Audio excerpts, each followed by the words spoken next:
Hello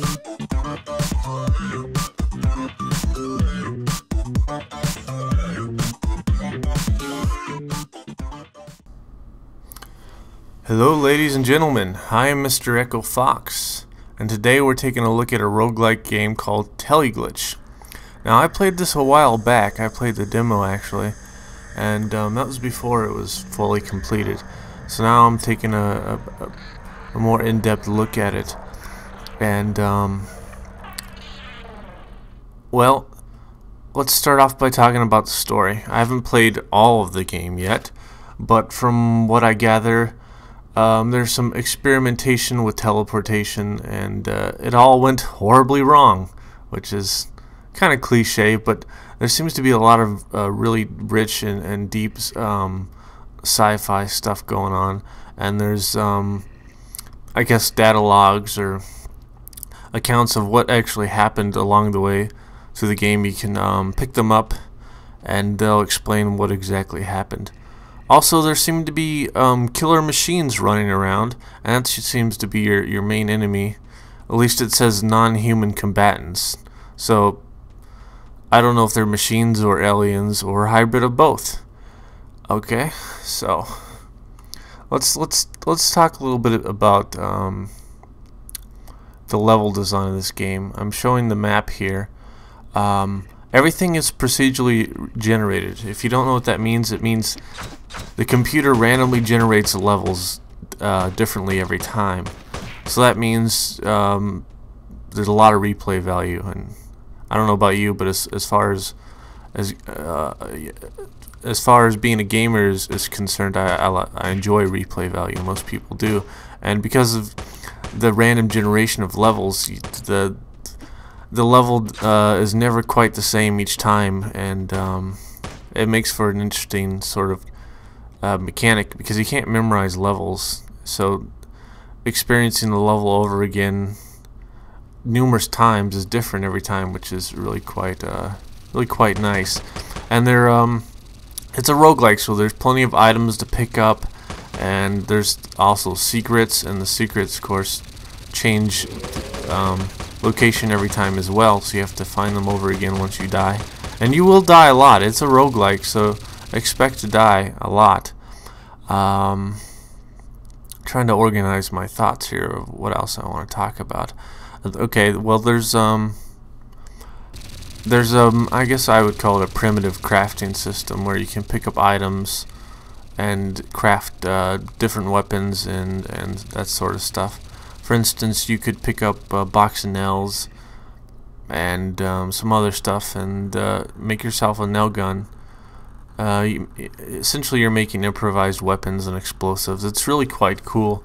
There are different variations. You can make everything from a normal pistol to an automatic pistol. Like, for instance, taking a semi-automatic weapon and turning it into fully auto, which is kind of nice when you have groups of enemies, and combining other items to make ammunition, healing items, that sort of thing.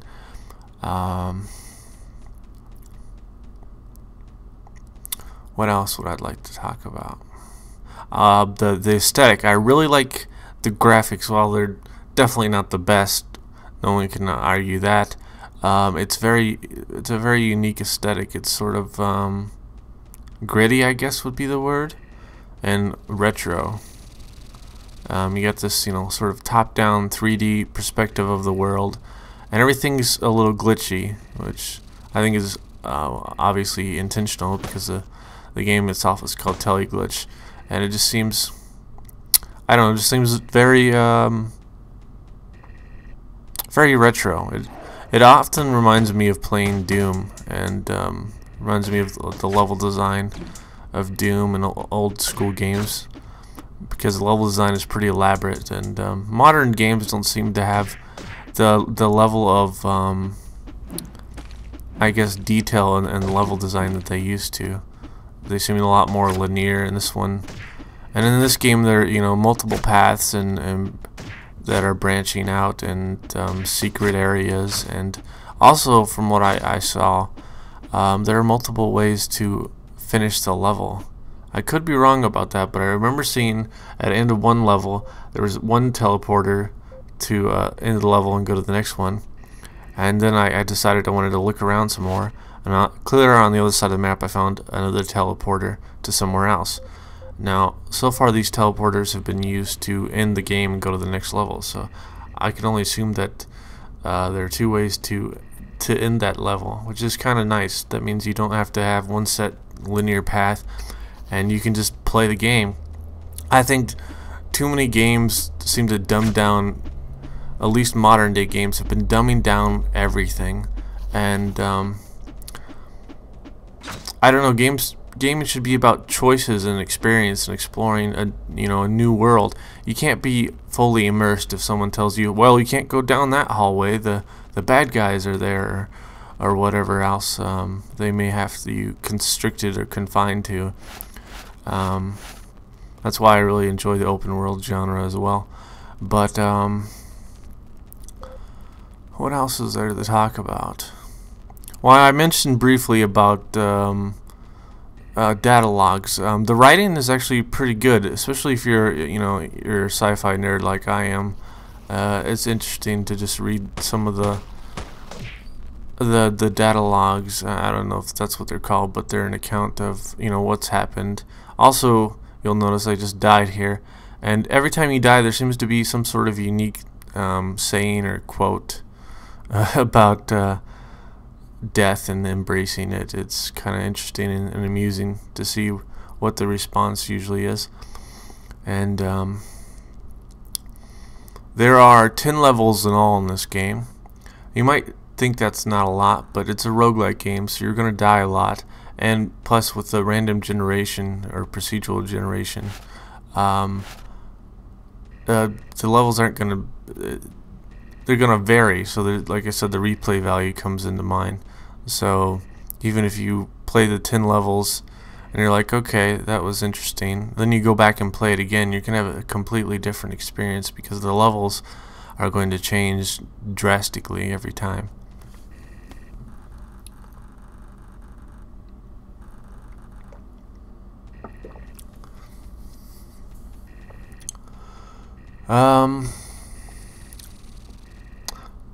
Let's see, I'm trying to think of anything else to talk about. I think I have more video footage than I do have ideas for commentary as far as this game is concerned.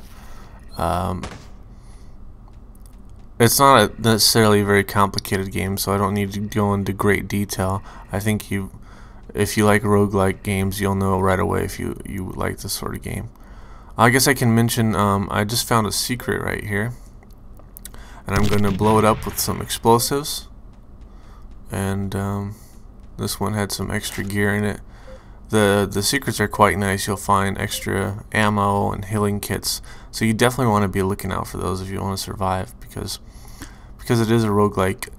Ammo and healing items are quite limited, so you're gonna have to scavenge the area for scavenge the levels for secret areas to obtain that sort of thing. I guess I could talk about the combat mechanics. So when you don't have your gun up and ready to fire, you can run quite fast. Also, you can melee an enemy. So let's say you run out of ammo, you're not completely screwed. You can fight your enemy with fisticuffs and punch him in the face. But when you're shooting, you slow down. A lot of games let you just run around like an idiot and shoot and run at the same time, which is not realistic. I was in the military. I've handled firearms, and you can't shoot that accurately while running or jumping or somersaulting or any of that bullshit. So I really like how when you take your sights, you hold down the sighting button, you slow down a little bit, which makes sense because if you want to be accurate, you're not going to be running around. You're going to take your time, and you're going to fire. Now there you'll see I just ran into some sort of time disturbance field. I don't know what, I'm not a scientist, but apparently there's been some sort of adverse side effects to this teleportation experiment they are doing, and it's opening these sort of wormholes, and if you walk into one, you're instantly vaporized or destroyed, or I don't know what happens. You just die anyway. And I was getting back to the combat. Because of the way the combat works, when you're shooting, you're quite slow. So you've got to be quick with your shots, which adds a challenge to the combat, which I quite like, because the enemies will swarm you quite a bit in this game.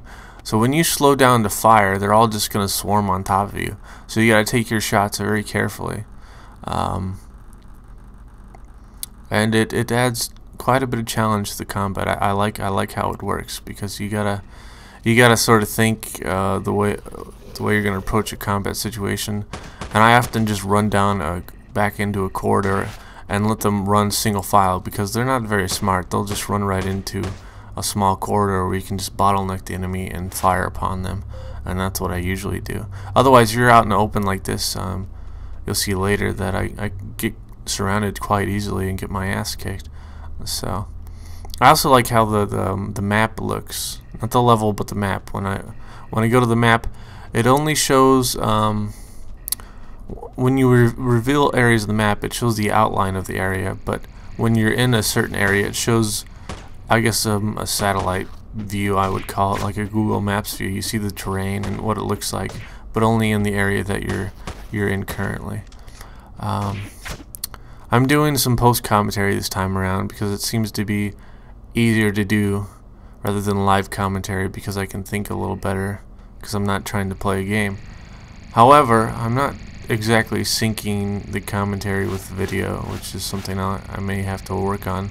But for the most part, it doesn't really matter what I say and what the video is showing, because I'm just gonna let the gameplay footage, you know, continue to play whether I finish with the commentary or not. That way you can get a good idea what this game is like. I guess we could talk about the price. The price is 13 American dollars. I don't know what that is in euros, but it's not expensive. It's not cheap either. It's not like a $5 game, but I think it's worth it, especially if you enjoy roguelike shooters. And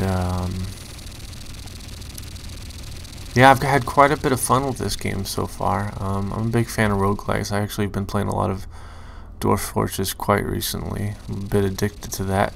Anyway, this commentary never lasts long enough.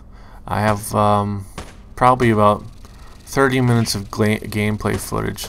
So I'm going to end the commentary here, but I will keep the extra gameplay footage up just so you have something to watch and see what the game's like before you decide to buy it or not. And yeah, so I hope you enjoyed this video. Like it if you don't like it, and don't like it if you don't like it. That's pretty straightforward anyway. So thanks for watching, and enjoy the rest of the video.